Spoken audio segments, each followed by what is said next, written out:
சேகத்தொழிலின் இரண்டாவது தொகுப்பிற்கு நேர்களை உங்களை அன்போடு வரவேற்கிறோம். இந்த தொகுப்பு இங்கு வேலை கிடைக்கும், அதாவது இளைஞர்களுக்கும் மாணவிகளுக்கும் பயனளிக்கக்கூடிய தொகுப்பு தான் இது இங்கு வேலை கிடைக்கும்.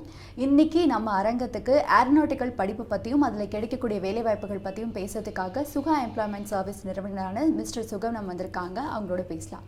வணக்கம் சார். வணக்கம் சார். ஃபஸ்ட்டு ஏரோநாட்டிக்கல் இன்ஜினியரிங் பற்றி தான் பேச போகிறோம். அப்படின்னா என்ன, அதை பற்றி சொல்லிடுங்க. ஏரோநாட்டிக்கல் இன்ஜினியரிங் அப்படிங்கிறது இந்த விமானம் துறை சம்மந்தப்பட்ட படிப்பு. இந்த விமானத்துறை பார்த்திங்கன்னா கிட்டத்தட்ட 100 வருடமாக தான் பிறந்திருக்கு.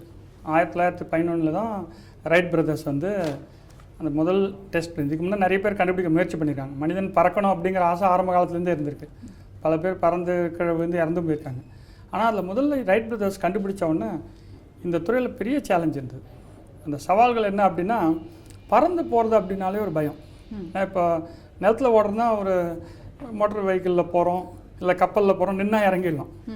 விமானத்தில் முதல் பயம் வந்து நின்னா எப்படி இறங்கிடும். ஸோ இது வந்து ஒரு பெரிய பயம்.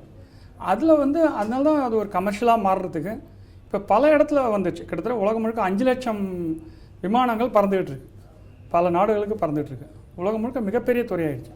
ஆனால் அது முதல்ல வந்தபோது இந்த தடங்கள்லாம் இருந்தது. அதையும் தாண்டி ஒரு சிறந்த நிலையை அடைஞ்சிருக்காங்க. ஸோ இதில் வந்து கமர்ஷியல் சர்வீசஸ் அப்படிங்கிறது நிறைய மக்கள்லாம் போகிறாங்க. இதை தவிர்த்து மற்ற சர்வீசஸ்லாமும் இதில் இருக்குது. இது ஒரு பெரிய துறை. Okay sir. இப்போ இந்த ஏரோநாட்டிக்கல் இன்ஜினியரிங்கில் இருக்கிற என்னென்ன படிப்புகள் இருக்குது அதை சொல்லுங்கள். ஏரோநாட்டிக்கல் இன்ஜினியரிங்கில் வந்து பார்த்திங்கன்னா, இப்போ ஏரோப்ளான்லேயும் பார்த்திங்கன்னா உங்களுக்கு பல லெவல்ஸில் வேலை கிடைக்க சான்ஸ் இருக்குது. சின்ன லெவலில் ஒரு ஒர்க்கர் லெவல்லையும் வேலை கிடைக்க சான்ஸ் இருக்குது. ஒரு பெரிய லெவலில் கட்டுமான பணி லெவல்லையும் வேலை கிடைக்க சான்ஸ் இருக்குது. ஸோ அந்த மாதிரி பார்க்கும்போது உங்களுக்கு இதில் பிஇ பிடெக் இருக்குது ஏரோநாட்டிக்கல் இன்ஜினியரிங். இதுக்கும் பார்த்தீங்கன்னா டிப்ளமோ ஏரோநாட்டிக்கல் இன்ஜினியரிங்கும் இருக்குது. ஸோ ஐடிஐ லெவலில் மெக்கானிக்கல் படிப்பெல்லாம் இருக்குது. அதெல்லாமே இதுக்கு உபயோகப்படும். அதே மாதிரி இந்த ஏரோநாட்டிக்கல் இன்ஜினியரிங் மட்டுமல்லாது மெக்கானிக்கல் இன்ஜினியரிங் படித்தவங்களுக்கு, ட்ரிபிள்இ அப்படின்னு சொல்கிற எலக்ட்ரிக்கல் எலக்ட்ரானிக் இன்ஜினியரிங் படித்தவங்களுக்கு, இசிஇ படித்தவங்க எல்லாருக்குமே வேலை இருக்குது. ஏன்னா இதில் உண்டான சாதனங்கள் எல்லாமே இருக்குது. ஒரு விமானம் ஓடுது அப்படின்னா அதில் வந்து எல்லா பார்ட்ஸும் இருக்குது. எலக்ட்ரிக்கல் பார்ட்ஸ் இருக்குது, எலக்ட்ரானிக் பார்ட்ஸ் இருக்குது. அதில் பலவித டெக்னாலஜி இன்வால்வ் ஆகுது. அதே மாதிரி ஸ்பேஸ் டெக்னாலஜி, இப்போ ரேடார் அந்த மாதிரி ஆப்ரேஷன்ஸும் இன்வால்வ் ஆகுது. ஸோ இந்த எல்லாத்துக்குமே வாய்ப்பு தரக்கூடிய படிப்புகள் இருக்குது. அதே மாதிரி இப்போ இந்த ஏரோநாட்டிக்கல் இன்ஜினியரிங் பார்த்திங்கன்னா ஒரு ஹைலி டிமாண்டட் கோர்ஸ். நிறைய பேருக்கு வந்து அது அதிகம் தெரியாத துறையாக இருந்தாலும் நினச்சிப்பாங்க இது ஈஸியாக கிடச்சிமா. அப்படி கிடையாது. ஐஐடியில் பார்த்திங்கன்னா ஏரோநாட்டிக்கல் இன்ஜினியரிங் வந்து 2வது மிகவும் ஒரு டிமாண்ட் இருக்கிற ஒரு கோர்ஸ். ஃபஸ்ட்டு கம்ப்யூட்டர் சயின்ஸ், அந்த மாதிரி பிடெக் கம்ப்யூட்டர் சயின்ஸ் இருக்குன்னா அடுத்து பிடெக் ஏரோநாட்டிக்கல்லையும் அவ்வளோ டிமாண்ட் இருக்குது. ஸோ அதனால் இதில் நல்ல ஒரு துறை. அதே மாதிரி நிறைய உலகம் முழுக்க நிறைய வேலை கிடைக்குது இது. கண்டிப்பாக சார். இப்போது டிப்ளமோ கோர்ஸ் இருக்குன்னு சொல்லியிருக்கீங்களா சார், அது எப்படி சார் சேர்றது, அதுக்கு என்னென்ன பண்ணணும் அது சொல்லுங்கள். இந்த டிப்ளமோ ஏரோநாட்டிக்கல் இன்ஜினியரிங் பார்த்தீங்கன்னா 10th ஆர் +2 படித்தவங்க போய் சேரலாம். அதில் என்ன ஒரு அடிப்படையாக வந்து இப்போ ஒரு ஏரோப்ளேன் அப்படின்னாலே அது உருவாக்கம் இருக்குது, மேனுஃபேக்சரிங். அதுக்கப்புறம் அது வந்து மெயின்டெனன்ஸ், ரிப்பேரிங் சர்வீஸ். ஏன்னா ஏற்கனவே நம்ம சொல்லுமா இது பறந்து செல்லும் ஊர்தியாக இருக்கிறதுனால டபுள் என்ஷூரிங் அப்படிம்பாங்க. அதை 2 முறை அதை செக் பண்ணுவாங்க. எந்த வித ஆபத்தும் இல்லாமல் இறங்கணும் அப்படின்னு சில விபத்துகள் நடக்குது. ஆனால் அது வந்து மிகவும் குறைவாக தான் நடக்குது. ஏன்னா இப்போ 5 லட்சம் விமானங்கள் ஓடுது. இந்த 5 லட்சம் விமானங்கள் எப்பயோ 1-2 விபத்துகள் நடக்குது. ஆனால் இதில் வந்து அந்த தரத்தை நிர்ணயித்தல் அப்படிங்கிறது ஒரு ஏரோப்ளேன் கிளம்புறதுக்கு முன்னே எல்லா செக்கும் பண்ணுவாங்க, வான ஊர்தி கிளம்புறதுக்கு முன்னே.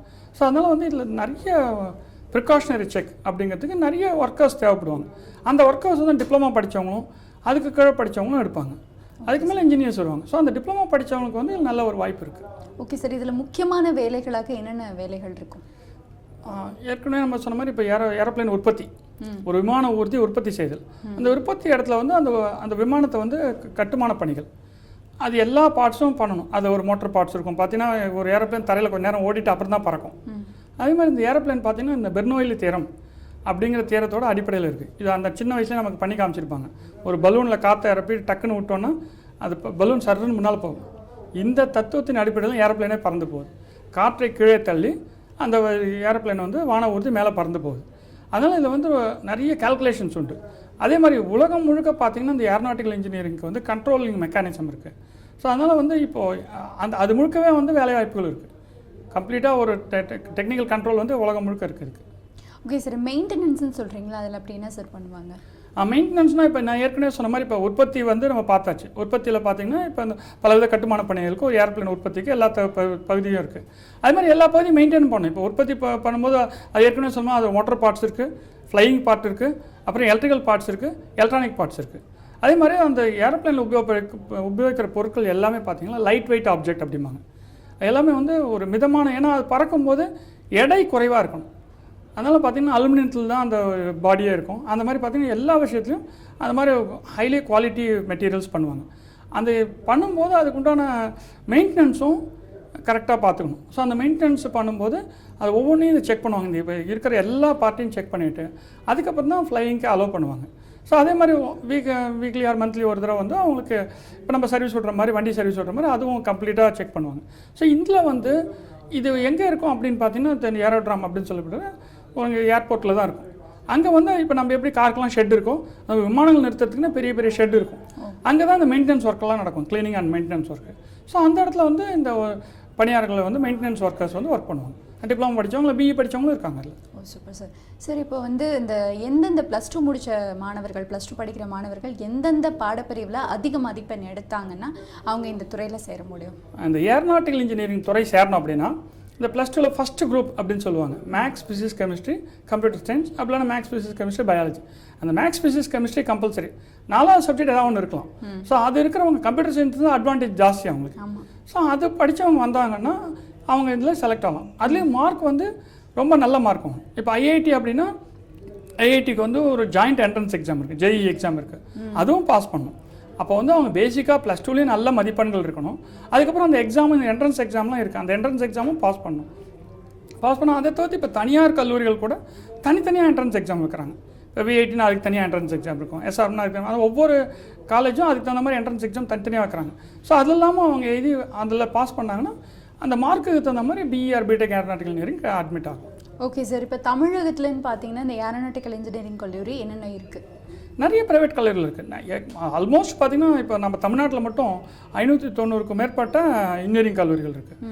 அதில் பார்த்திங்கன்னா ஒரு அரௌண்ட் ஒரு 100 கல்லூரிகள் சொல்லலாம். அதில் எல்லாத்துலேயுமே BE aeronautical engineering, BTech aeronautical engineering இருக்குது.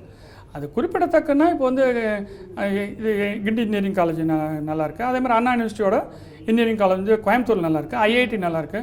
அதுக்கப்புறம் வந்து உங்களுக்கு இந்த மாதிரி பிட்ஸ் பிளானி, அந்த மாதிரி நல்ல நிறுவனங்களில் நல்ல படிப்பு இருக்குது.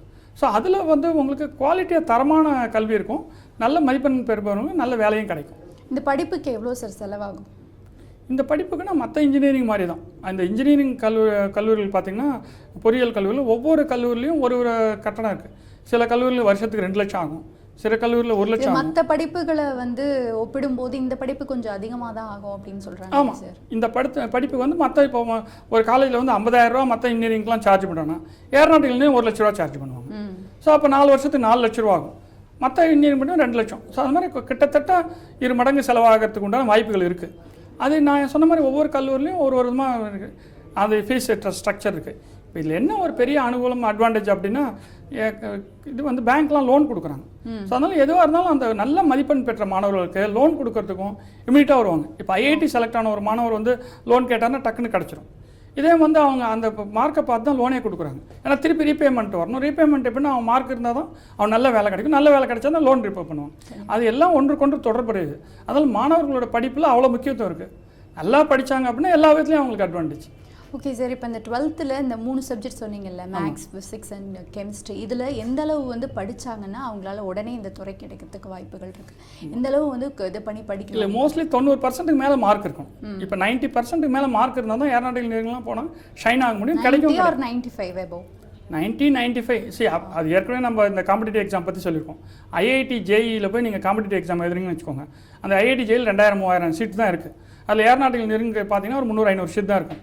அதில் வந்து 99 மார்க் வாங்கினவர்களே 500 பேர் இருந்தாங்கன்னா 98 மார்க் வாங்கினவங்க அந்த என்ட்ரன்ஸ் எக்ஸாமில் ஃபெயில் தான்.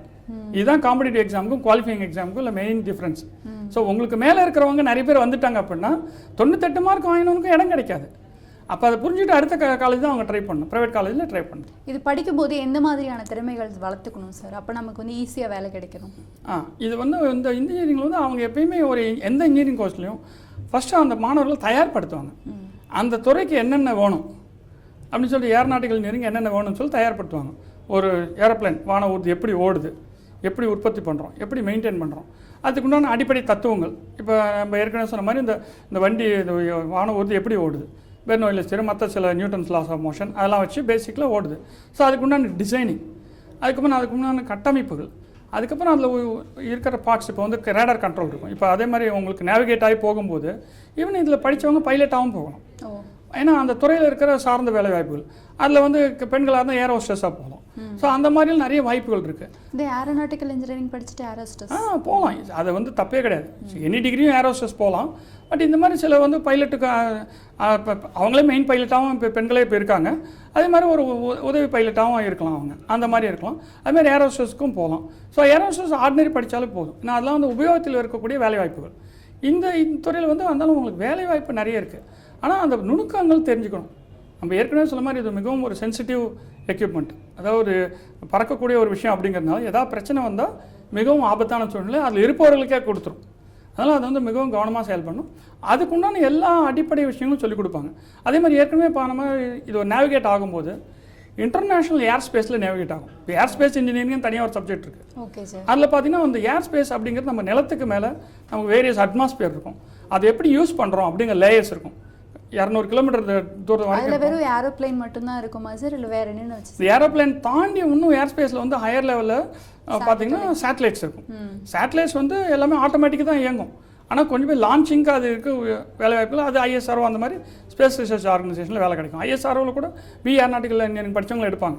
நாசாவில் எடுக்கிறாங்க, நிறைய ரிசர்ச் சென்டர்ஸில் எடுக்கிறாங்க.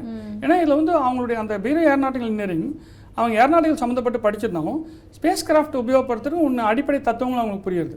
ஸோ அதனால் அது அந்த மாதிரி ஸ்பேஸ் துறையிலையும் எடுக்கிறாங்க, வானவெளித்துறை விண்வெளித்துறையிலையும் எடுக்கிறாங்க. அதுலேயும் உங்களுக்கு வேலை வாய்ப்புகள் கிடைக்கும். ஓகே சார், இந்த ஏரோஸ்பேஸ் படிக்கிறதுக்கு என்ன பண்ணணும்? ஏன்னா இப்போ நீங்கள் இஸ்ரோவில் கிடைக்குதுன்னு கூட சொல்லியிருந்தீங்க. ஸோ அது நீங்கள் சொல்லிட்டீங்கன்னா மாணவர்களுக்கு கொஞ்சம் யூஸ்ஃபுல்லாக இருக்கும். இப்போ அந்த aerospace engineering similar to aeronautical engineer தான். ஏரோநாட்டிக்கல் இன்ஜினியரிங்க்கு பிடெக் ஏரோஸ்பேஸ் இன்ஜினியரிங் இருக்குது, பிடெக் ஏரோநாட்டிக்கல் இன்ஜினியர், இந்த மாதிரி படிப்புகள் இருக்குது. அதுக்கும் கொஞ்சம் வித்தியாசங்கள் இருக்கும். இப்போ ஏரோஸ்பேஸ் இன்ஜினியரிங்க்கும் ஏரோநாட்டிக்கல் இன்ஜினியரிங்க்கும் வித்தியாசம் மெயினாக என்னென்னா, ஏரோநாட்டிக்கல் இன்ஜினியரிங் முழுக்க ஒரு ஏரோப்ளேன், ஹெலிகாப்டர் இந்த மாதிரி வான ஊர்திகளை பற்றி இருக்கும். ஆனால் ஏரோஸ்பேஸ் இன்ஜினியரிங் அப்படிங்கும்போது அந்த ஏரோஸ்பேஸ் அப்படிங்கிறது வானவெளி. அந்த வானவெளி வந்து பல லேயர்ஸாக பிரிச்சிருக்காங்க. நம்ம ஜியாகிரபிக்கல் இன்ஃபர்மேஷன் சிஸ்டம் அப்படிங்கிறதுல பார்த்தீங்கன்னா பல லேயர்ஸாக பிரிச்சிருக்காங்க. எந்தெந்த லேயரில் எந்தெந்த வான ஊர்திகள் போகணும். ஹெலிகாப்டர்னு சின்ன லெவல் லேயர் தான் போகும். ஏரோப்ளேன் பார்த்தீங்கன்னா 50,000 அடி 60,000 அடி உயரத்தில் கூட போகும். அதே மாதிரி போகக்கூடிய டிஸ்டன்ஸ் தகுந்த மாதிரி அது பேரபோலிக்காக தான் போகும். இப்படி கிளம்பிட்டுனா இப்படி போய் இறங்கும். ஸோ ரொம்ப லாங் டிஸ்டன்ஸ். இப்போ அமெரிக்காவுக்கு போகணும் ரொம்ப பெரிய லெவலுக்கு போகும், சின்ன ஊருக்கு போனால் கொஞ்சம் லோயர் லெவலில் போகும். அந்த மாதிரி வந்து அதுக்கு நிறைய மெஷர்ஸ் இருக்குது. அந்த மெஷர்ஸ்லாம் தான் சொல்லிக் கொடுப்பாங்க. இன்னொன்று, அது என்ன தான் ஏரோஸ்பேஸாக இருந்தாலும் ஒன்றோடு ஒன்று விமானங்கள் வானத்தில் மோதிக்காமல் இருக்கணும். அந்த மாதிரி ஒரு விபத்து கூட நடந்திருக்கு. 2 விமானங்கள் வானத்தில் மோதின்ற விபத்து நடந்திருக்கு. அந்த மாதிரிலாம் நடக்கக்கூடாது அப்படிங்கிறதுக்கோசரம் அந்த கம்ப்ளீட் ஏரோஸ்பேஸை எப்படி கண்ட்ரோல் பண்ணுறது, அது வந்து இன்டர்நேஷ்னல் டெரிட்டரி அப்படிங்கிறதுனால நாடு விட்டு நாடு மாறும், கண்டம் விட்டு கண்டம் மாறும். அப்போ எந்தெந்த நாட்டோட கண்ட்ரோல் இருக்குமோ அவங்களுக்கு சிக்னல் போகும். அப்படி தான் ஒரு ஏரோப்ளேனை ட்ரேஸ் அவுட் பண்ணுவாங்க. இப்போ திடீர்னு ஏரோப்ளேன்லாம் காணா போயிட்டு தண்ணியிலலாம் விழுந்து மாயமாயிடுச்சுன்னு சொல்கிறாங்க பாருங்கள். அந்த மாதிரி சமயத்தில் பசிபிக் கடலையோ ஒரு மிகப்பெரிய ஆழமான பகுதியில் போய் அந்த ஏரோப்ளேன் விழுந்தாச்சுன்னா அந்த ரேடார் கண்ட்ரோல்லே வராது. ஸோ அதனால் இந்த படிப்பு இப்போ சொல்லித்தரும்போது இந்த நுணுக்கங்கள்லாம் சொல்லித்தருவாங்க. ஏன்னா இது ஒரு என்னதான் நம்ம சந்தோஷமாக எல்லோரும் ஏரோப்ளேனில் போயிட்டு வந்தாலும் இது ஒரு ஆபத்து நிறைந்த துறை தான். ஸோ அந்த ஆபத்தை ப்ரிவெண்ட் பண்ணுறதுக்கு அவங்க வழிமுறைகள் சொல்லிட்டதுனால தான் இப்போ நம்ம எல்லோரும் பயம் இல்லாமல் பயணம் பண்ண முடியுது. 5 லட்சம் வான ஊர்திகளும் போகுது, அதில் தினைக்கும் லட்சக்கணக்கான பேரும் போயிட்டு வந்துட்டு இருக்காங்க. ஓகே சார், இப்போ இந்த ஏரோஸ்பேஸ் படிப்பு படித்த இந்த இஸ்ரோ அந்த மாதிரி இடங்களில் வந்து எந்த மாதிரியான வேலை வந்து உங்களுக்கு கிடைக்கும்? என்ன போஸ்ட் வந்து உங்களுக்கு கொடுப்பாங்க? என்ன போஸ்ட் அப்படின்னு கேட்டிங்கன்னா, இப்போ வந்து ஒரு இன்ஜினியர், பேசிக்காக ஒரு ஏரோநாட்டிக்கல் இன்ஜினியர், ரிசர்ச் இன்ஜினியர், அந்த மாதிரி பலவித டெசிக்னேஷன்ஸ் இருக்குது. அந்த டெசிக்னேஷன்ஸ்லாம் அவங்க இந்த மாதிரி basic qualification aeronautical or aerospace engineering அந்த மாதிரி போட்டிருப்பாங்க. நீங்கள் அந்த விளம்பரங்கள்லாம் பார்த்தாலே தெரியும். கவர்மெண்ட் விளம்பரங்கள்லாம் பார்த்தாலே இந்தியன் ஸ்பேஸ் ரிசர்ச் ஆர்கனைசேஷன் போட்டாங்கன்னா இந்த மாதிரி பேசிக் குவாலிஃபிகேஷன்லாம் போட்டிருப்பாங்க. அந்த குவாலிஃபிகேஷன் இருக்கவங்களும் அவங்க எடுத்துப்பாங்க. எடுத்துக்கிட்டு பலவித வேலைகள் இருக்குவாங்க. அதுக்கு அவங்களுக்கு ஒவ்வொருத்தருக்கும் அந்த மாதிரி வேலைகளை ட்ரெயின் பண்ணுவாங்க. ஏன்னா இப்போ இவங்க என்ன தான் படிச்சுட்டு வந்தாலுமே அவங்க இந்த மாதிரி ஒரு ஃபீல்டில் போகும்போது அவங்க மிகவும் புதுமையாக தான் போய் வேலை செய்ய போகிறாங்க. அப்போ வந்து அவங்களுக்கு அதுக்குண்டான பேசிக் ட்ரைனிங் எல்லாமே கொடுப்பாங்க. ஸோ அதனால் அவங்க என்ன பண்ணுவாங்க, பேசிக் இன்ஜினியராக எடுத்துப்பாங்க, ஏரோநாட்டிக்கல் இன்ஜினியர், ஸ்பேஸ் இன்ஜினியர் அந்த மாதிரி. அதுக்கப்புறம் அவங்க வந்து அந்த அனுபவம் பெற அவங்க மிகச்சிறந்த விஷயங்களை கற்றுப்பாங்க. அந்த ஒரு ஸ்பேஸ் கிராஃப்ட் எப்படி ஆப்ரேட் பண்ணுறது, அதில் வந்து எப்படி ஒரு லான்ச் பண்ணுறது, பல விஷயங்கள் இருக்குது. இப்போ ராக்கெட் லான்ச்சிங் எல்லாமே சொல்லிக் கொடுப்பாங்க. ஸோ அதுவும் இல்லாமல் அவங்க கற்றுக்கிற வேகத்தை பொறுத்துக்கு, அவங்களோட இன்டெலிஜென்ஸை பொறுத்து இருக்குது. ரெண்டுமே ஒன்று, இன்டெலிஜென்ஸ், நாலேஜ், அதுக்கப்புறம் இன்ட்ரெஸ்ட், இந்த 3 சேர்ந்து இருந்தால் தான் எந்த துறையாக இருந்தாலும் ஒருத்தர் மேலே மேலே முன்னுக்கு வரணும். கண்டிப்பாக சார், கரெக்டாக சொன்னீங்க. ஏரோநாட்டிக்கல் இன்ஜினியரிங் அண்ட் ஏரோஸ்பேஸ் இதுக்கு வந்து நம்ம இதில் போய் படித்தோன்னா வேலை கிடைச்சதுன்னா எந்த அளவு சம்பளம் வந்து நிர்ணயிக்கப்படும் இது 2 துறைக்குமே? இந்த துறையில் பார்த்தீங்கன்னா குறைஞ்ச ஒரு 40,000 50,000 ஆரம்பித்து 1 லட்சம் 2 லட்சம் சம்பாதிக்கிறவங்களாம் இருக்காங்க. அதுக்கும் மேற்பட்டும் சம்பாதிக்கிறவங்களும் இருக்காங்க.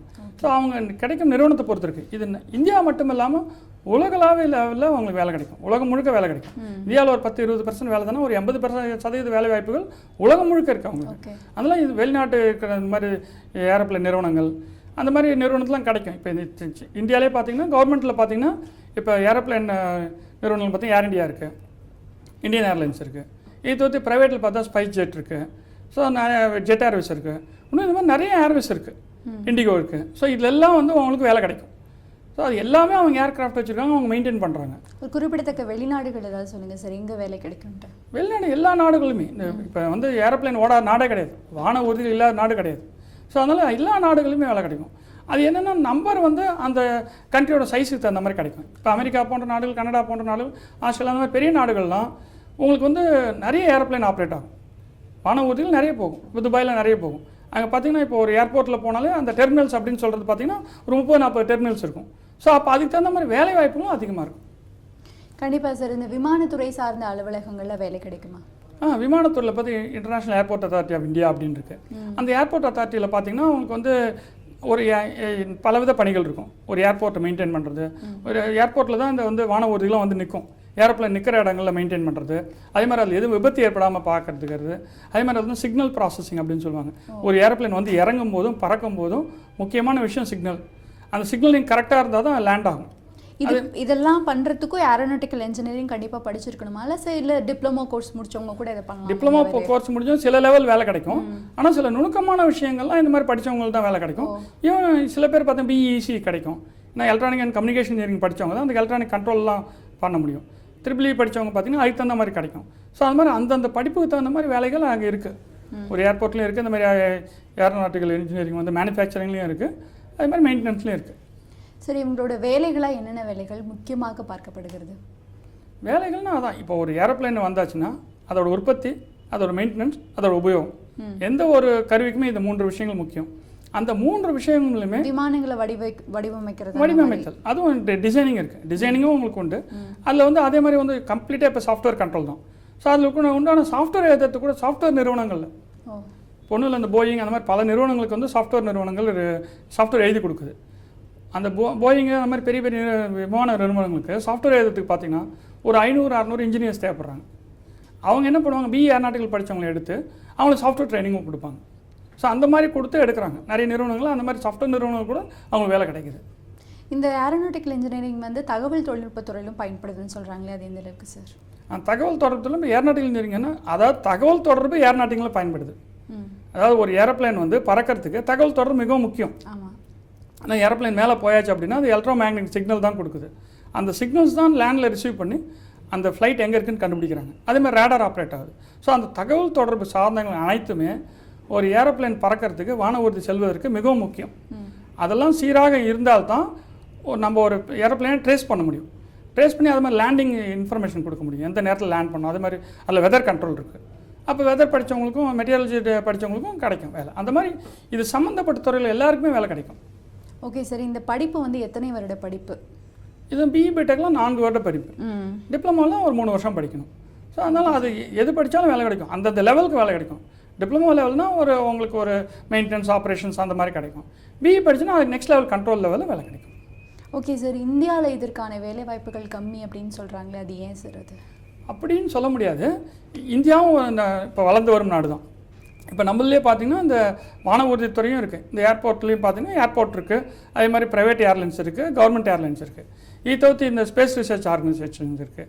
அதுக்கப்புறம் பார்த்திங்கன்னா இப்போ நிறைய ப்ரைவேட் ஏர்லைன் கம்பெனிஸாக வந்தாச்சு. ஸோ அதனால் இதில் வளர்ந்துட்டு வருது. இந்தியா ஒரு வளர்ந்து வரும் நாடு தான். அதனால் அதுக்கு தகுந்த மாதிரி வேலைவாய்ப்புகள் இருக்குது. வெளிநாடுகளில் நிறைய வேலைவாய்ப்பு ஏன் இருக்குன்னா அதெல்லாம் வளர்ந்த நாடுகள். நான் ஏற்கனவே சொன்ன மாதிரி இப்போ நம்ம சென்னை ஏர்போர்ட்டை போய் டெர்மினல் எடுத்துக்கிட்டோன்னா ஒரு 10 டெர்மினல் தான் இருக்கும். நியூயார்க் ஏர்போர்ட்டில் போய் பார்த்தீங்கன்னா 30-40 டெர்மினல் இருக்கும்.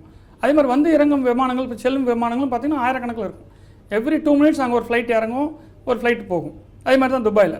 அப்போ என்ன ஆகும், ஆட்டோமேட்டிக்காக அங்கே வந்து அதை மெயின்டைன் பண்ணுறதுக்கு மற்றதுக்கு வேலை வாய்ப்புகள் அதிகம். Okay sir. இப்போ பைலட் ஆகிறதுக்கு, அதாவது ஏரோநாட்டிக்கல் இன்ஜினியரிங் படித்தோம் பைலட் ஆகலாம்னு சொன்னீங்க, அதுக்கு என்னென்ன தகுதிகள் வளர்த்துக்கணும், அது என்ன படிப்பு, அதெல்லாம் சொல்லிடுங்க சார். கண்டிப்பாக. ஏன்னா பைலட்டிங் அப்படிங்கிறது அதை வந்து அதுக்கு தனியாக டிப்ளமோ இருக்குது. ஸோ அதே மாதிரி அதுக்கு வந்து இப்போ எப்படி நம்ம கார் ஓட்ட போய் ப்ராக்டிஸ் பண்ணிக்கிறோமோ, பைலட்டுக்கும் ப்ராக்டிஸ் பண்ணுறதுக்கு நிறுவனங்கள் இருக்குது. அதில் வந்து இனிஷியலாக கிளைடர்ஸ் அப்படின்னு சொல்லப்படுகிற சின்ன விமானங்களை கொடுத்து ஓட்ட சொல்லுவாங்க. அதுக்கப்புறம் ஹெலிகாப்டர் ஓட்ட சொல்லுவாங்க. அதுக்கப்புறம் இந்த ஏரோப்ளேன் ஓட்ட சொல்லுவாங்க. இந்த மாதிரி ஒவ்வொன்றும் ஓட்டுறதுக்கு அவங்க ப்ராக்டிஸ் கொடுப்பாங்க. அந்த ப்ராக்டிஸ் பண்ணி அவங்க வந்து லைசன்ஸ் கொடுப்பாங்க.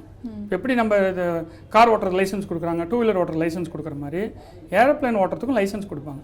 அந்த லைசன்ஸ் வாங்கின பிறகு தான் அவர் பைலட்டுக்கு எலிஜிபிலிட்டி வரும். அந்த எலிஜிபிலிட்டி வந்தாலும் நிறுவனங்கள் வந்து அவருடைய திறமையை பார்த்துட்டு தான் அந்த வேலையை கொடுப்பாங்க. ஏன்னா ரொம்ப முக்கியம் லேண்டிங் அண்டு டேக் ஆஃப். ஏன்னா கிட்டத்தட்ட 300-400 ஜீவன் கையில் இருக்குது. நீங்கள் ப்ராப்பராக லேண்ட் ஆகலை அப்படின்னா வித்தின் செகண்ட்ஸ் வந்து ஃப்ளாஷ் ஃபயர் வந்து ஏரோப்ளேனே எரிஞ்சு போயிடும். அதனால் அது வந்து ரொம்ப கவனமான துறை. அதனால் நுணுக்கமாக செய்யக்கூடியவங்களுக்கு வேலை கிடைக்கும். பட் பழகலாம், அது ஒன்றும் கஷ்டம்லாம் கிடையாது. இது படிக்கும்போது எந்த மாதிரியான தகுதிகளை வளர்த்துக்கிட்டா ஒரு சிறந்த பைலட் ஆக முடியும் சார்? ஒரு விமானத்தை ஓட்டுறதுக்கு உண்டான தகுதிகள். நம்ம ஒரு விமானத்தை ஓட்ட போகிறோம், நம்ம கையில் 300-400 ஜீவன்கள் இருக்குது. அதை பாதுகாப்பாக இறக்கணும், பாதுகாப்பாக ஏற்றணும்.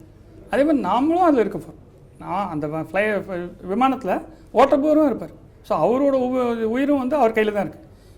இந்த கவனம் இருந்தாலும் அவங்க படிப்பு நல்லா படிச்சிருவாங்க. Okay sir. இந்த துறையில் பெண்களுக்கான வேலை வாய்ப்புகள்னு பார்த்தா அது எந்த அளவு இருக்குது? பெண்களுக்கான வேலை வாய்ப்பு இந்த துறையில் இப்போ நிறைய வந்துட்டு இருக்கு.